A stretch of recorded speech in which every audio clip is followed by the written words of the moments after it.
Assalamualaikum warahmatullahi wabarakatuh. Allah berfirman di dalam Al-Quran, A'udzubillahi minasyaitonirrajim, Bismillahirrahmanirrahim. Al-yawma akmaltu lakum dinakum wa atmamtu alaikum ni'mati wa raditu lakumul Islam madina. Allah berfirman, pada hari ini telah kami sempurnakan agama kami, telah kami cukupkan bagi kalian nikmat daripada kami, dan telah kami ridhoi Islam sebagai satu-satunya agama buat kalian. Al-yauma akmal, sempurna, lengkap, selesai. Atmam, menyeluruh, meluas, dan menyegala. Maka inilah agama Islam yang telah Allah turunkan kepada kita. Agama Islam tidak perlu lagi tambahan, tidak perlu lagi pengurangan, juga tidak perlu perubahan. Karena agama Islam Allah turunkan sempurna, menyeluruh dalam segala hal. Maka dia mengatur politik sebagaimana dia mengatur kekeluargaan. Dia mengatur akhlak sebagaimana dia mengatur ekonomi. Dia mengatur segala-galanya di dalam hidup manusia. Maka termasuk kepemimpinan juga sudah diturunkan aturannya oleh Allah Subhanahu wa taala.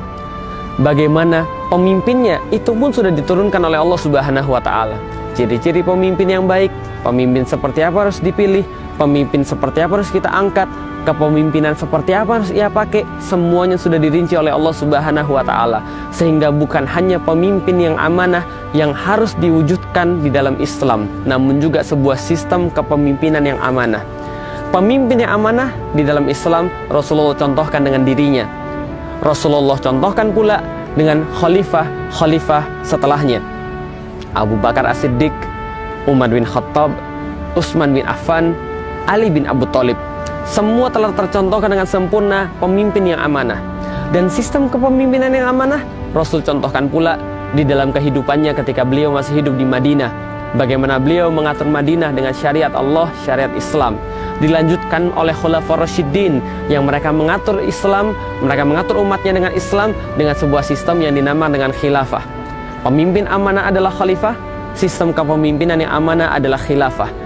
Dan ketika kita menuduh bahwa Islam tidak punya sistem kepemimpinan yang khas, bahwa Rasul tidak menurunkan sistem kepemimpinan yang khas, sama saja ketika menuduh Allah tidak menurunkan Islam yang sempurna. Sama saja kita menuduh Rasulullah tidak mencontohkan yang menyeluruh dan menyempurna. Maka Islam sudah sempurna, tidak perlu tambahan, tidak perlu pengurangan, tidak perlu perubahan. Kita tidak perlu konsep dari luar, kita hanya perlu konsep dari Islam. Karena inilah konsep yang sempurna, yang tidak perlu lagi ada penambahan, tidak perlu ada pengurangan, dan tidak perlu ada perubahan. Adapun wasilahnya, adapun cara penerapannya boleh berubah, bahkan wajib berubah menurut zaman. Tapi esensi penerapannya, syariat Allah semua sudah sempurna. Al-yawma akmaltu lakum dinakum wa atmamtu alaikum ni'mati wa raditu lakumul Islam madina. Maka banggalah kita sebagai orang Islam yang punya konsep menyempurna, termasuk dalam pemimpin dan sistem kepemimpinan. Dan inilah yang tidak boleh hanya jadi teori, tapi juga harus jadi penerapan. Assalamualaikum warahmatullahi wabarakatuh.